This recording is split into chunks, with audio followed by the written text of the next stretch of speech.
Hello everyone, I hope you're all doing well. This week is Mental Health Awareness Week, so I thought that it would be a good idea for me to open up about my own mental health issues. I think it's really important to open up and talk to somebody, whether that's a family member, a friend, a colleague, or a counsellor or therapist. I think it's really difficult to struggle with a mental health issue on your own, and there's so many people out there that want to help, so I really want to get people talking. So if I tell you guys my journey, then maybe that will inspire you to talk to somebody else about what you're going through at the moment. I suffer with anxiety, and I got diagnosed when I was a teenager, so I was still at school, and yeah, like I didn't really understand the whole concept of what it was, but I obviously know a lot about it now. When I was a teenager, I started to realise that I was really overthinking things, and I didn't know if that was normal or not. I started to get like really panicky around people. I'd get really nervous. I'd shake if I didn't want to talk in front of somebody. I felt very pressured a lot of the time. So yeah, like I was very concerned about myself. When I was at school, like mental health wasn't really spoken about, and I didn't really know what was wrong with me. So I did speak to my mum and I said, look, I'm really struggling with my thoughts at the moment. I don't know if I'm overthinking or not. I'm always worried that people are judging me. I'm so scared of what people think of me all the time. So yeah, I opened up to my mum and she said, well, let's go to the GP and talk about it. I was really nervous to do that because I was somebody back then that felt like I couldn't talk in front of people. So what I did was I wrote all my symptoms down of what I was feeling, and then I showed it to the doctor because I just knew that I wouldn't be able to speak physically to the doctor because I was too nervous. The doctor was really impressed that I'd written this list, and he made me do like questionnaires and stuff to see sort of which way I was going, and then he put me on like a waiting list to talk to a counsellor, which back then it was probably about 6 weeks I had to wait, but I also had the choice to speak to a school nurse that would come into my school, and that was pretty much like instant, so I decided to go down that route. It was really difficult because people knew that I was seeing a school nurse at school, so people would start talking about me. I did get bullied a little bit for it. People would be like, oh, you're going to see the nurse today. That's a bit lame, you know. But I sort of just had to try and get that past my head. I wanted to focus on getting myself better. Nurse was amazing. I remember at the end of my last session, I just felt relieved because I really felt like she'd helped me. She went through different exercises with me, breathing exercises. I felt like I could really talk about my personal problems to her, and yeah, it made me realise that I should be more open about how I'm feeling.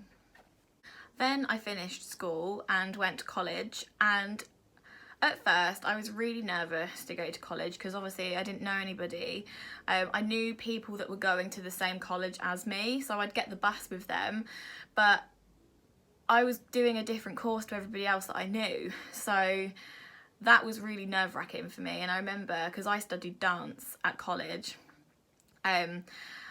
I remember just sitting in the theatre on my own and I was looking around and I was like, oh my goodness, I'm so nervous, and my heart was going really fast. I was getting palpitations. I was shaking so much. My anxiety was really kicking in. But after a few days, once I got to know the people that I was going to be studying with, I felt so much better. And over that first year of college, I felt so much more confident in myself because I got on so well with the people. You're like a big family, and I'd never really had that before because when I was at school I had a lot of different friendship groups. So yeah, it just felt right, and I felt so much better in myself that whole year I was fine. But then in my second year of college, I was going on to a higher level. So not all of the people that I studied with in my first year was going on to that course as well. So yeah, the second year to me just felt completely different because there was different people. They weren't necessarily as friendly, and that made me feel more anxious. So my anxiety was coming back, and I was like really, really nervous to go to college every day. I still had friends, obviously, in my second year of college, but it was very, very cliquey. So yeah, I didn't feel as comfortable, and I think that knocked me because I was expecting my second year to be the same as my first, and it wasn't. So yeah, at the end of my second year of college, I then quit. I was meant to go on to a third year, but I didn't do it. I was just so anxious all the time. I didn't want to hang out with people that I didn't necessarily get on with. So I decided to quit, and I then got a part-time job. I loved my first job. I got on so well with everybody. There was only about 8 of us because I worked in a really small shop in Rushden High Street, and yeah, we all got on really well, but my anxiety was coming back more and more, and when I would be at work I would just constantly think, oh, they're talking about me, or oh my goodness, that person's judging me for what I'm wearing. And I was starting to get palpitations a lot again, and I then started to experience panic attacks as well, which they are not nice at all. So yeah, I realised that my anxiety was getting worse and worse. So I went back to the doctors, and they prescribed me with medication. And I was on medication for a few years after that. I felt like the medication was changing me, and not necessarily in a good way. So I did say to my doctor, look, I don't want to be on this anymore. I want to try and be able to cope with it myself without medication changing my moods for me. Some people find it better to be on medication, so don't just listen to what I'm saying and do the same as me, because medication works different for different people. But yeah, after a few years of having the medication, I've sort of just dealt with it. I do a lot of breathing exercises every day. When I wake up, that's the first thing I do. I get out of my bed and just, have 5 minutes to myself. I try to make myself a little routine, like I've started to make lists, just so I've got things to focus on, because I still overthink a lot, and I do panic a lot still. And if I'm in a bad situation, my panic attacks are quite bad.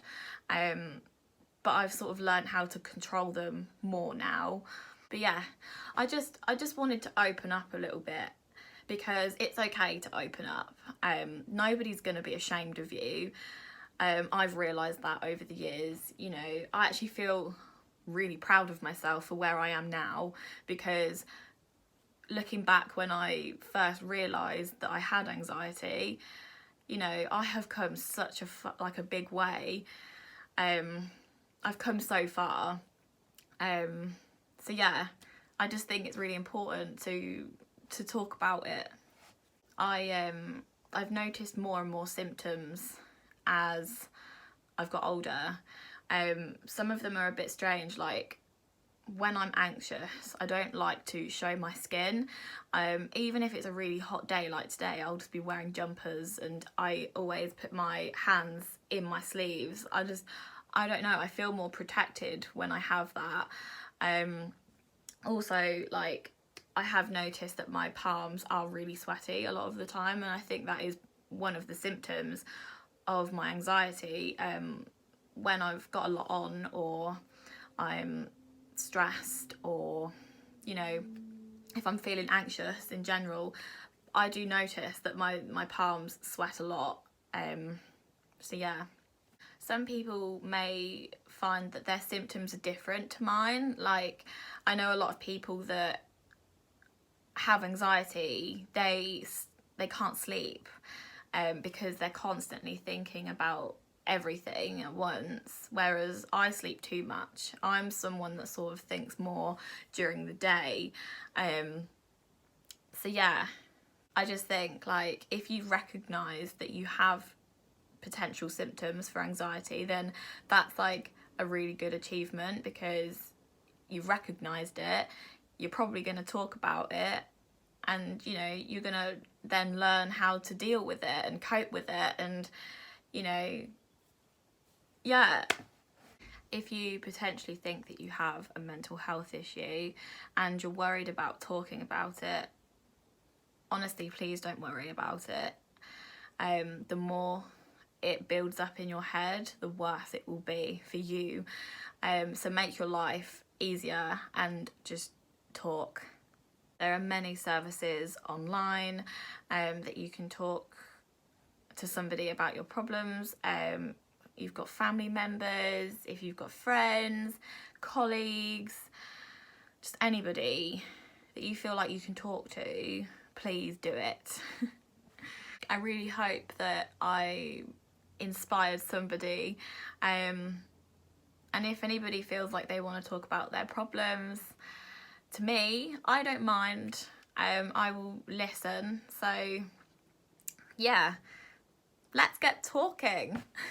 I hope this video helped you in some way, and yeah, I will see you again next Wednesday for another video. Bye.